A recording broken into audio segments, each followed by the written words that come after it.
Peace talks fail. Humans reply Horrifies the Galaxy Part 1. The orbital station Viridia hung in the silent dark between two star systems, a silver ring spinning slowly against the endless black. Inside its polished halls, over 200 alien species gathered for the Galactic Concord Summit, the largest peace assembly in recorded history. The air hummed with translators, the scent of strange oils and the quiet tension of old grudges barely held in check. At the center of it all sat the human delegation, small in number but impossible to ignore. They wore simple gray uniforms with no insignia, no weapons, and no visible fear. Ambassador Elena Cruz stood near the main chamber's edge, her dark eyes scanning the crowd without blinking. Beside her, Fleet Liaison Daniel Holt adjusted his collar, not out of nerves but habit. Both had seen war before. They knew when silence meant something was coming. The summit had been called after a series of violent clashes along the outer rim. The Cathari hive mind accused the Varelian Dominion of sabotaging their breeding nests. The Dominion claimed the Cathari had attacked their mining outposts first. Both pointed fingers at humanity, saying human scouts had been spotted near the conflict zones, though no proof was shown. The High Council of the Galactic Assembly, a group of elder delegates from the oldest species, had grown tired of the chaos. They saw humanity as the newest and least predictable member of the galactic community, and many believed the humans were stirring trouble to gain power. Their solution was simple: force Earth to stand down. When Elena was called to speak, the chamber fell quiet. The Cathari delegate, a towering mass of chitin and clicking limbs, shifted impatiently. The Varelian envoy, cloaked in shimmering silver fabric, watched with cold eyes. Elena stepped onto the central platform, her voice calm and steady as she addressed the assembly. She denied any human involvement in the border skirmishes. She offered full access to human logs, ship routes, and communication records. She even proposed a joint patrol to monitor the disputed zones. But as she spoke, she saw the truth in their faces. They had already decided. They did not want answers. They wanted obedience. The Council's response came quickly. Led by Elder Zorvac of the Galax, a species known for their rigid order, the Assembly demanded that humanity cease all military expansion immediately. They required Earth to submit to galactic oversight, surrender control of its outer colonies, and allow inspectors onto every human vessel. The terms were not a negotiation. They were an ultimatum. Zorvac's voice boomed through the chamber as he declared that humanity's reckless independence threatened the stability of the entire galaxy. He said humans were children playing with fire, and it was time for adults to take the matches away. Elena did not argue. She simply nodded, thanked the Council for their time, and returned to her seat. Daniel leaned close and whispered, "They think we'll just agree." Elena gave a small smile. "They don't know us." Around them, other delegates began to murmur. Some looked satisfied, others uneasy. None understood what it meant when a human stopped talking. Back on Earth, the news spread fast. In cities from New Chicago to Lunar Haven, people watched the summit broadcast with growing anger. Humanity had joined the galactic community only 70 years earlier, after first contact with a damaged scout ship from the Varelian Dominion. Since then, Earth had worked hard to prove itself. A reliable trade partner, a neutral mediator, a species that kept its word. Now, after decades of cooperation, they were being treated like a threat. President Mara Ellison watched the recording from her office in Geneva. She did not speak for a long time. Then she called a secure meeting with the Joint Strategic Council. On Mars, in the red dust plains near the Tharsis shipyards, workers paused as emergency alerts flashed across their wristbands. On Titan, deep inside the methane-shrouded orbital docks, engineers received sealed orders and began rerouting power through hidden conduits. No public announcement was made. No panic spread. But across human-controlled space, a quiet shift began. Civilian freighters altered course away from contested systems. Deep-range sensor buoys powered down non-essential systems. And in secure vaults beneath the lunar surface, dormant protocols received a single activation code. Meanwhile, on Viridia, Elena and Daniel prepared to leave. Their request for a private audience with the Council had been denied. Their data logs, offered freely, were dismissed as easily falsified. The message was clear. Humanity's word meant nothing. As they boarded their shuttle, Daniel looked back at the station. "They think this is over," he said. Elena stared ahead. "It hasn't even started." The shuttle lifted off without fanfare. Inside, encrypted data streamed from hidden sensors embedded in their diplomatic badges. proof that several council members had exchanged messages before the summit even began, coordinating their stance against Earth. The humans had been judged before they spoke. Now they would be remembered for what came next as the shuttle entered jump space. The stars blurred into streaks of light. Far below on the surface of Viridia, the alien delegates resumed their debates. Confident they had tamed the upstart species from the third planet of Sol, they laughed over shared meals, certain that humanity would comply or be crushed. None of them noticed the last human buoy near the station go dark. None of them understood that silence was not surrender. And none of them knew that on Earth, in a quiet room beneath the Alps, a single command had just been entered into a terminal. It read, "Initiate Veil Protocol. Standby mode. The galaxy had asked for peace. Humanity had offered it. Now the reply would come, not in words but in something far more final. But that was for another time. For now the stars held their breath and the humans went quiet. Peace talks fail. Humans' reply horrifies the galaxy. Part 2 news of the summit's outcome reached Earth before Elena Cruz and Daniel Holt even landed. The Galactic Assembly's demands played on every public screen, in every language, across every colony. People stood in silence as the words scrolled. Surrender, submit, comply. In the streets of New Chicago, a vendor turned off his display. In the domes of Lunar Haven, workers paused their shifts. On Mars, students in the Red Academies watched without speaking. There was no shouting, no riots, no panic. Just a quiet, heavy stillness that settled over human space like dust after a storm. President Mara Ellison did not address the public right away. She sat in the war room beneath Geneva, surrounded by advisors, admirals, and scientists. The room was cold, lit only by soft blue panels and the glow of star maps. No one spoke for a long time. They all knew what the Assembly's ultimatum really meant. It was not about peace. It was about control. And humanity had never bowed to control. Mara finally broke the silence. She asked for a full status report on all defense systems. Not the ones the galaxy knew about. The public fleets, the patrol ships, the orbital shields. She wanted the hidden ones. The ones built in secret during the quiet years after first contact. The ones never logged, never registered, never shown. The room stirred. A young analyst named Jason Lee cleared his throat and said the Orion Veil network was at 92% readiness. The deep-range buoys were all in position. The Titan shipyards had finished retrofitting the last of the Shadow-class carriers. Mars had doubled its drone production. All systems were green. Mara nodded. She gave one order. Recall all civilian vessels from contested zones. Effective immediately. No exceptions. Within hours, freighters, research ships, and colony transports began altering course. Some captains asked why. The reply was always the same: just go. No explanation, no delay. By the next cycle, every human civilian ship within 500 light-years of the outer rim had vanished from galactic tracking grids. Meanwhile, Elena and Daniel arrived at the Lunar Command Hub. They handed over the encrypted data they had gathered on Viridia. Analysts worked through the night, cross-referencing messages, energy signatures, and biometric readings from the summit. By dawn, they had proof. Elder Zorvok of the Galax had met with the Varelian High Envoy 3 times before the summit.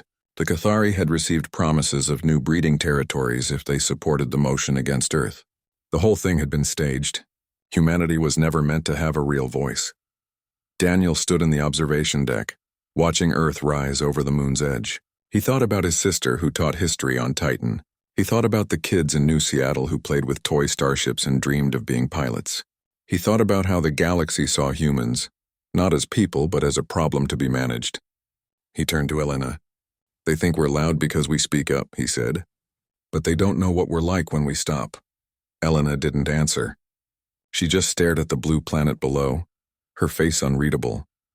On Mars, the red dust swirled around the Tharsis shipyards as massive cranes moved silently in the thin air.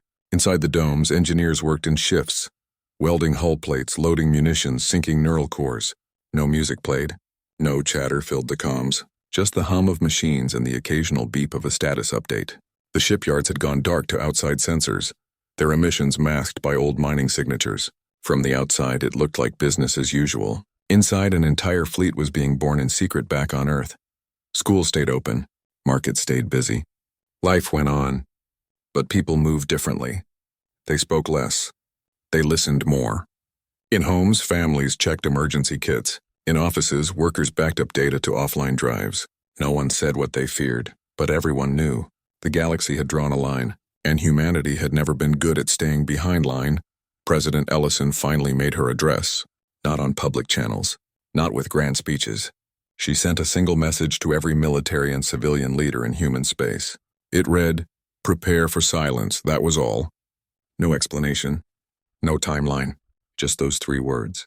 Across the colonies, commanders understood. They activated dormant protocols, sealed vaults opened, hidden comms arrays powered up, and in deep space, far beyond the reach of alien scanners, the last buoys of the Orion Veil blinked once, then went dark. The Orion Veil was not a weapon. It was a network of stealth platforms placed along every major hyperspace lane used by the galaxy. Each node could disrupt jump calculations, collapse entry points, or flood a corridor with false signals. Alone, one node was useless. Together, they could cut the galaxy in half. Humanity had spent 40 years building it, not out of aggression, but fear that one day, the galaxy would decide they were too dangerous to exist. That day had come. Daniel returned to the Fleet Command Center, where he reviewed the latest scout reports. Human deep-range vessels had been watching the Assembly's core worlds for weeks, not to spy, not to threaten, just to see. And what they saw was arrogance. Fleets gathered near Viridia, ready to enforce the ultimatum. Shipyards churned out warships with banners of unity. The Galax broadcast messages of necessary discipline. The Virelians spoke of restoring balance. None of them noticed the quiet withdrawal of human ships. None of them realized that humanity was not retreating. They were setting the stage. Alina met with President Ellison via secure link. They spoke for only 3 minutes. When it ended, Elena walked to her quarters and packed a single bag. She took no personal items, just a data chip, a sidearm, and a photo of her parents, taken on a beach in California long before the stars called. She knew she would not return to Earth for a long time. In the outer colonies, children played under artificial suns, unaware that their world was holding its breath. In the heart of human space, every system waited, not for war, not for surrender, but for the moment when silence would speak louder than any weapon, and far away in the cold dark between stars, the first node of the Orion Veil received its final command. Standby mode confirmed. Ready to activate on signal, the galaxy thought humanity would beg. They did not know that humans had already made their choice. They would not be ruled. They would not be erased. And if peace was not an option, then their reply would be something the galaxy had never seen before. Something quiet, precise, and absolute. But for now, they waited. And in that waiting, the whole of human space fell into a silence so deep even the stars seemed to pause. Peace talks fail. Humans reply Horrifies the Galaxy Part 3. Instead of sending warships or declarations, humanity sent a message. It was not encrypted. It was not hidden. It arrived in every system, on every network, in every language known to the Galactic Assembly. No warning, no fanfare, just a data packet, small and plain, appearing on every public and military terminal from the Galax homeworld to the farthest Virelian outpost. At first, many thought it was a glitch. Then they opened it. The packet contained no threats, no demands, no list of terms. Only footage. Grainy, old, sometimes shaky. It began with black and white images of Earth centuries ago. Cities burning, people running, skies filled with smoke. Then came scenes of rebuilding. Hands planting trees, children in classrooms, engineers welding steel under open skies. It showed humans landing on the moon, then Mars, then sailing past Jupiter in fragile ships held together by hope. It showed hospitals saving lives, farms feeding millions, scientists sharing discoveries freely. It showed loss, yes, but also return. Failure, but also try again. Then the footage shifted to recent times. Not battles, but moments. A human medic treating a wounded Cathari scout after a border accident. A human engineer helping Virelian miners stabilize a collapsing tunnel. A teacher on a neutral station teaching alien children how to read in 3 languages. All real, all verified, all ignored by the assembly finally. The transmission showed real-time telemetry. Not from warships, but from sensor buoys. Human-made, placed quietly along the outer rim over decades. One by one, the buoys appeared on the screen, their signals strong and steady. Then in sequence, each signal vanished. Not destroyed by enemy fire. Not malfunctioning. Self-terminated. Cleanly. Deliberately. The screen held on the last buoy as its light blinked out. Silence filled the feed for 3 full seconds. Then came text. Just one line in plain script, no embellishment. We tried peace. Now watch what we do when we stop trying. The galaxy froze on Viridia. Elder Zorvac stared at the screen in disbelief. He demanded a trace on the transmission. Analysts reported it came from everywhere and nowhere. Relayed through dead-comm satellites, old research probes, even civilian weather drones. It was as if the whole of human space had spoken at once. The Varelian High Envoy ordered a full scan of human territory. What they found made their blood run cold. Every human military ship had gone dark. No engine signatures. No comms chatter. No transponder signals. It was as if the entire human fleet had vanished, but worse was what they did not see. Deep-range scanners picked up faint energy ripples near major hyperspace lanes. Ripples that matched no known technology. The Galaxy Science Council ran simulations. The results were impossible. If those ripples were part of a coordinated system, they could destabilize jump corridors across the galaxy. Without stable lanes, no species could move fleets, send supplies, or even communicate faster than light. The galaxy would fracture into isolated pockets, blind and alone. Panic began quietly. A freighter captain near the Sirius relay reported his jump drive failing mid-calculation. A Varelian patrol near the Orion Arm lost contact with command for 12 hours. A Cathari breeding hive on the edge of Dominion space found its supply ship stranded, unable to plot a return course. At first, these were dismissed as malfunctions. Then more reports came. Then more back on Earth. No celebrations took place. No speeches were made. People went to work, tended gardens, played with their children. But in secure bunkers and hidden command centers, humans watched the galaxy react. President Mara Ellison stood in the lunar war room, arms crossed as real-time data flowed in. The Orion Veil was working exactly as designed. Not by firing weapons, but by making the galaxy doubt its own Skyalena crews was aboard the carrier Ares-7, now stationed near the Pluto defense line. She reviewed the latest intel. The assembly was in chaos. Species that once stood united now accused each other of sabotage. The Virelians blamed the Cathari for disrupting galactic harmony. The Galax demanded emergency powers to restore order. None of them dared blame humanity openly, not yet. Because to do so would mean admitting they had pushed Earth too far. Daniel Holt coordinated with deep-range scouts. Their job was simple: appear near core worlds, scan for fleet movements, then vanish. No attacks, no interference. Just presence. The psychological effect was devastating. When a human scout ship appeared near the Varelian capital, their entire defense grid lit up. When another was spotted near a Galax supply depot, convoys halted for days. The humans were not fighting. They were reminding the galaxy that they could be anywhere, and that was more frightening than any weapon on Mars. The last Shadow-class carrier launched under blackout conditions. Its hull absorbed light. Its engines emitted no heat signature. Its crew spoke in whispers. It joined dozens of others already in position, waiting, not to strike, just to be ready. The shipyards fell silent after its departure. No new vessels were built. The message was clear. Humanity had all it needed. Meanwhile, the data packet kept spreading. Species that had never cared about humans now studied the footage. Young Galax scholars asked why their elders had dismissed Earth so quickly. Varelian traders remembered human fairness in past deals. Even the Cathari, driven by instinct, sensed something different in the human silence. It was not fear. It was resolve. Then came the final piece of the reply. Not from a ship or a station, but from the void itself. Long-range sensors detected a pattern in the self-destructed buoys. Their positions formed a shape when mapped in three-dimensional space. Not a symbol. Not a threat. A boundary. A line humanity had drawn around its own space, and beyond it a warning. Cross it and the lanes would fall. Ignore it and trade would die. Respect it and silence would remain. The galaxy had expected fire. Rage. Desperate pleas. Instead, they got clarity. Humanity was not asking for permission. They were stating a fact. And facts, unlike opinions, could not be voted down in the halls of power across 1,000 worlds. Leaders sat in stunned silence. They had assumed humans would break. Instead, humans had shown them what breaking truly looked like. Not in screams, but in stillness. Not in chaos, but in control. And in that moment, for the first time, the galaxy understood. Humanity was not the child at the table. They were the ones who had built the table.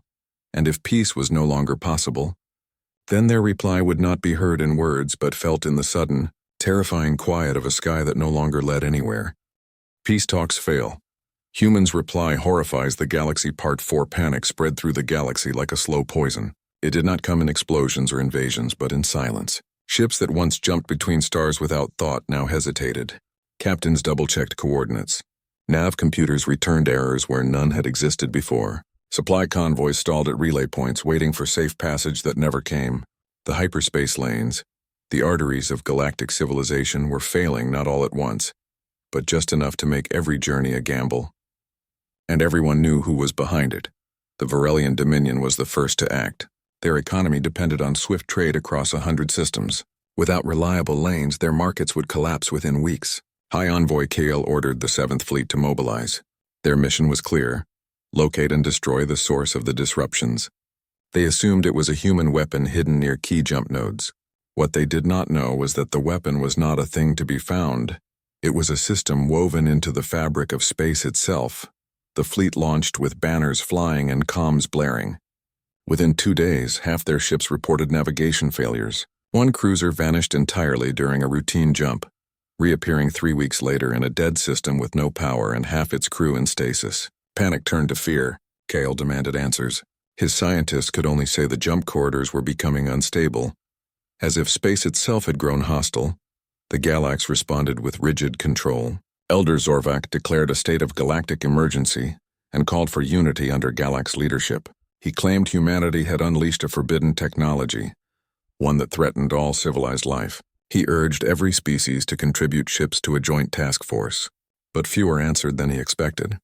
Many remembered the footage humanity had sent, the images of cooperation, of help freely given. They wondered if they had been wrong to side with the Council on the Outer Rim. The Cathari hive mind reacted differently. They did not speak of justice or order. They sensed weakness. With the galaxy distracted, they launched raids on Varelian outposts, claiming territory while their enemies were blind. This only deepened the chaos. The Dominion accused the Galax of allowing the attacks. The Galax blamed the Cathari's primitive instincts, and beneath it all, everyone whispered the same question. Where were the humans? The answer came quietly.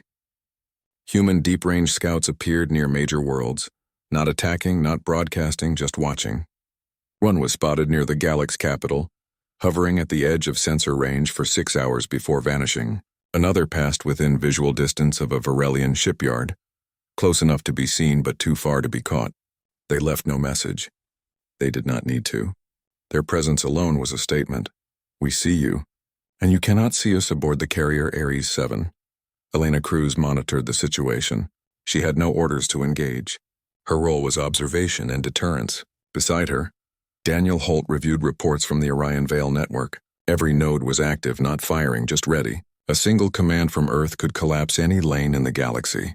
So far, President Ellison had given no such order. She was waiting. On Earth, life continued. Markets opened.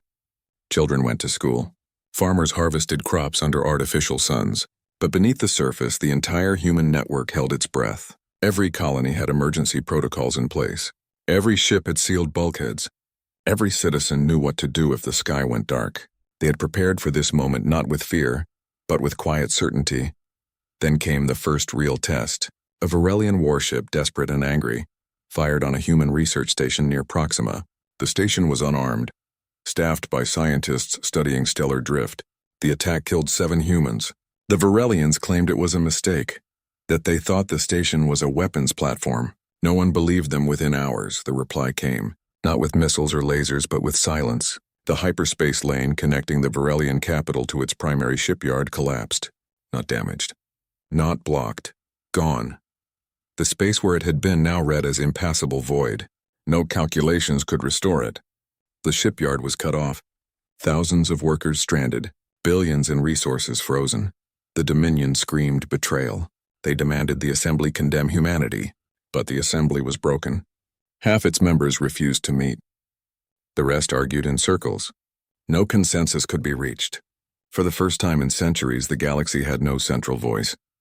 Elena watched the reports with cold eyes. She knew the Varelian attack had been a test, a way to see if humanity would flinch. They had not.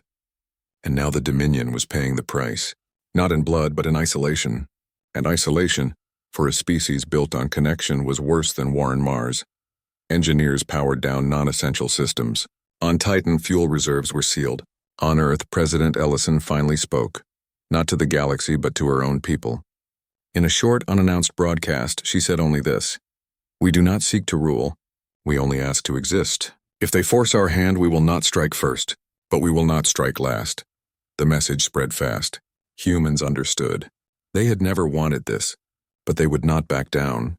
Meanwhile, species that had once scorned humanity began sending private signals, not through official channels, but through old trade frequencies, forgotten relays, even smuggler nets. They asked for guarantees, for safe passage, for a way to keep their own lanes open. Earth did not reply. Not yet. Let them wait. Let them feel what it was like to be ignored. The horror was not in what humanity had done. It was in what they had not done. No cities burned. No fleets clashed. No planets fell. And yet the galaxy was unraveling, because humanity had not attacked the body of the galaxy. They had attacked its nervous system. And without nerves, even the strongest body could not move. As the days passed, more lanes flickered, not randomly. Always near systems that had voted hardest against Earth. Always near fleets that had mobilized. The pattern was clear. Humanity was not punishing the galaxy. They were correcting it. And in the cold dark between stars, the Orion Veil waited, not as a threat, but as a promise. Cross the line and the sky would close. Respect it and silence would remain. The galaxy had thought humans were loud. Now they learned the truth. The most terrifying sound was not a shout, it was the absence of one. Peace talks fail. Humans' reply horrifies the galaxy. Part 5 weeks passed and the galaxy changed. The Grand Assembly dissolved into scattered councils, each species turning inward as supply lines frayed and communication lagged. Without stable hyperspace lanes, empires that once spanned hundreds of systems shrank to isolated clusters. The Varelian Dominion rationed fuel. The Galax froze non-essential travel. Even the Cathari hive mind slowed its expansion, unable to coordinate swarms across broken space. The silence humanity had unleashed was not violent but absolute, and in that silence fear grew louder than any war cry. Then, slowly, the messages began to arrive. Not through official channels, not with banners or demands, but in hushed tones over old frequencies. A Galax trade minister reached out to a human freighter captain he once knew. A Varelian scientist sent encrypted data to a former colleague on Mars, asking if the lanes could be restored. Even a Cathari broodmother signaled a human outpost not with aggression, but with a simple query. How do we speak now? Earth did not answer right away.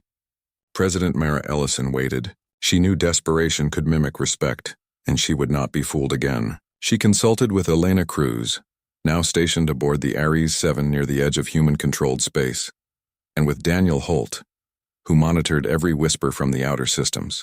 They agreed on one thing. Humanity would not return to the table unless the rules changed finally. A proposal came, not from the Assembly, which no longer existed, but from a coalition of smaller species who had never held much power, but had always valued fairness. They suggested a new framework. Mutual non-interference verified by neutral observers who had no ties to the old council.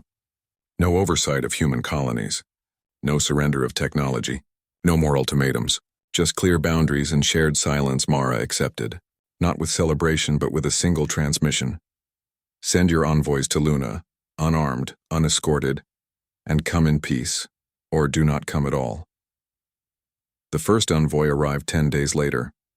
Not a Galax elder, not a Varelian high envoy, but a young diplomat from the Solari, a species known for their honesty and few words. She landed alone in a small shuttle, wearing no armor, carrying only a data slate with her credentials. She was met by Elena Cruz, who said nothing at first, just studied her face. Then Elena nodded and led her inside over the next month. More came. Not many. Not the proud or the loud. Just those willing to listen. They gathered in a plain conference room beneath the lunar surface with no screens, no recorders, no audience. Only humans and aliens sitting at a simple table speaking plainly. No one raised their voice. No one made demands. They spoke of trade routes, of shared research, of how to rebuild trust not with treaties but with time. As a gesture, not a concession. Elena ordered the deactivation of the first Orion Veil node, the one near the Sirius relay. Sensors across the galaxy detected the change instantly. The lane stabilized. A Varelian freighter that had been stranded for weeks completed its jump safely. No announcement was made.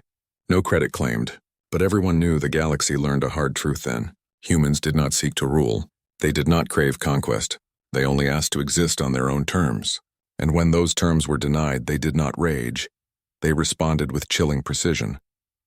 They did not break the galaxy. They showed it how fragile it truly was back on Earth. Life returned to normal, though nothing was truly normal again. Children still played under artificial suns, but now they learned not just history but restraint. Markets bustled, but reserves were kept full. Ships flew, but always with backup routes. Humanity had not won a war. They had avoided one by making it too costly to start. President Ellison never gave a victory speech. She simply walked through the gardens of the Geneva complex one evening. Watching the stars, she thought of the billions who had trusted her to protect their future without losing their soul. She thought of the 7 scientists lost at Proxima. She thought of the silence that had saved them all.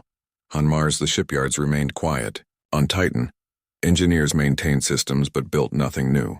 The Shadow-class carriers stayed hidden, not as threats but as reminders.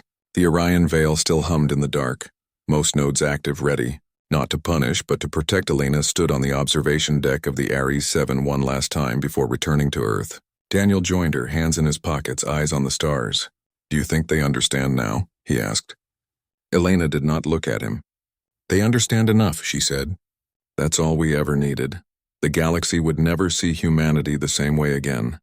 They had mistaken quiet for weakness, patience for fear, and cooperation for submission. Now they knew better. Humans were not the galaxy's children. They were its equal, and its warning. In the end, peace did not return with fanfare. It came softly, like dawn after a long night. No grand treaties. No monuments. Just ships passing in the dark without fear. Just words spoken and heard. Just silence that meant safety, not threatened somewhere. In the endless black between stars, the last human boy blinked once, then stayed lit.